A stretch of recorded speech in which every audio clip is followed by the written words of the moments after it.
బాపట్ల జిల్లా చిన్నగంజాం మండలం పెద్దగంజాం ఏటుమోగ గ్రామంలో సముద్ర మొక్కల పెంపకం యూనిట్ ను జిల్లా కలెక్టర్ వినోద్ కుమార్ పరిశీలించారు. ఈ సందర్భంగా సముద్ర మొక్కల సాగుతో మత్స్యకార మహిళలు తలసరి ఆదాయం పెరుగుతుందని తెలిపారు.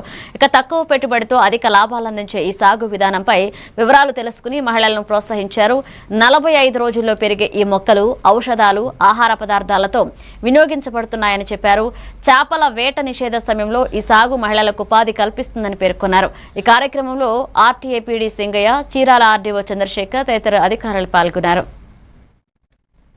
రాష్ట్ర ప్రభుత్వం ఎస్సీఆర్పి అంటే డిఆర్డీఏ వెలుగు డిపార్ట్మెంట్ ఆధ్వర్యంలో కేంద్ర ప్రభుత్వం శాస్త్రవేత్తలతో ఒప్పందమై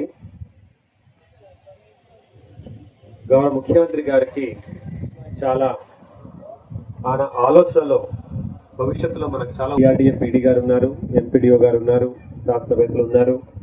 దీన్ని బాగా నేర్చుకొని అలాగే దీనికి మీకు కావాల్సిన పెట్టుబడి కూడా మీ వెలుగు సంఘం నుంచి, ప్రభుత్వం నుంచి కూడా మీకు ఇవ్వబడుతుంది.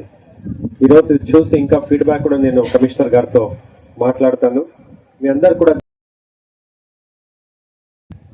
అంటే ఇప్పుడే వస్తూ షెడ్ గురించి కూడా చెప్పారు. ఎట్లా ఇది సంవత్సరం మొత్తం దీన్ని ఒక వరి పంట ఎలా 2-3 పంటలు మీరు పెడతారు కృష్ణా నది ఉండడం వల్ల, నీళ్ళు ఉండడం వల్ల, అట్లా దీన్ని మనం చేసి మిమ్మల్ని కూడా వరి పంట రైతులు ధీటుగా మీకు కూడా తలసరి ఆదాయం వచ్చే కార్యక్రమం చేయడానికి సంపూర్ణంగా కృషి చేస్తామని తెలియజేస్తూ మీ అందరికీ సెలవు తీసుకుంటున్నాను. ధన్యవాదాలు.